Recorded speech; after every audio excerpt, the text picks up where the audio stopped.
Chapter 10, Section 1 is about force and then what mass and acceleration mean with force.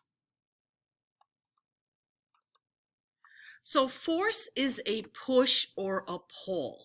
When something happens, you're pushing or pulling one object against the force of another object. So when you're opening a door, you're pulling the door towards you. You are the second object. You push the door closed. When there's a car accident, there's an impact spot where one car could be hit by the other car. Force is like velocity and acceleration because it's described by two things: how strong the force is and the direction in which the force is acting. So using my example of the door again, you can close it softly and gently, or you can slam it because you've added more force, and then the closing is one direction, the opening is a second direction. Unbalanced forces are what causes an object to start, to stop, or change direction. Net force is when we look at all the forces and they get added per side and then subtracted from each other. The only way you can have motion is to have an unbalanced force. And anytime you have unbalanced forces acting on an object, the motion changes. It causes it to increase acceleration, decrease or decelerate, or change direction. Now in this picture, what I'm showing you is how we make the determination of our forces. If I have two forces acting in the same direction, I'm going to add their total force to have a larger net force.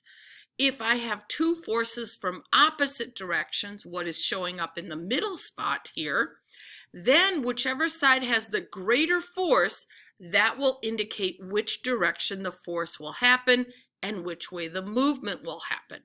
The bottom picture is showing equal forces in both directions, and we call that balanced forces.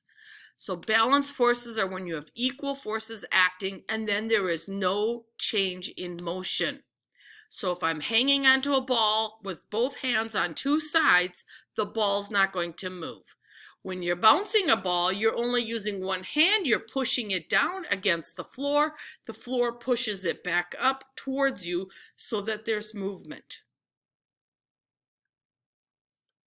Okay, so Newton's first law of motion is based on the work of Galileo Galilei. And Galileo Galilei said that your force is needed to keep an object moving. Force is only to change the motion of an object, no matter how it is. If it's resting, this is called inertia. Inertia is the tendency of an object to resist change in its motion. So if a ball is rolling, it's going to continue to roll forever and ever and ever until an unbalanced force acts on it to stop the motion. Okay? So Newton's first law, which is also known as the law of inertia, says an object will remain in the state it is in, such as rest or moving, unless it is stopped by an unbalanced force. So an object in motion will remain in motion. An object at rest will remain at rest until something changes it. All right, the things we will look at is the amount of mass in the object. And mass that is used in the laws of inertia, we're going to measure in kilograms. Acceleration, which is the rate at which the velocity changes, start point to end point. So force, mass, and acceleration. And when we measure forces, we are measuring what's called a Newton. 1 Newton, so 1 Newton of force is equal to 1 kilogram of mass times 1 meter per second squared of acceleration. So our section 1 review questions. The first question was asking, what's the difference between balanced and unbalanced forces? And anytime you have equal force on two sides, you're going to have a net force of 0, and that's called balanced. Unbalanced forces, there's going to be a push or pull causing the object to move, stop, move, change direction, or change up its speed.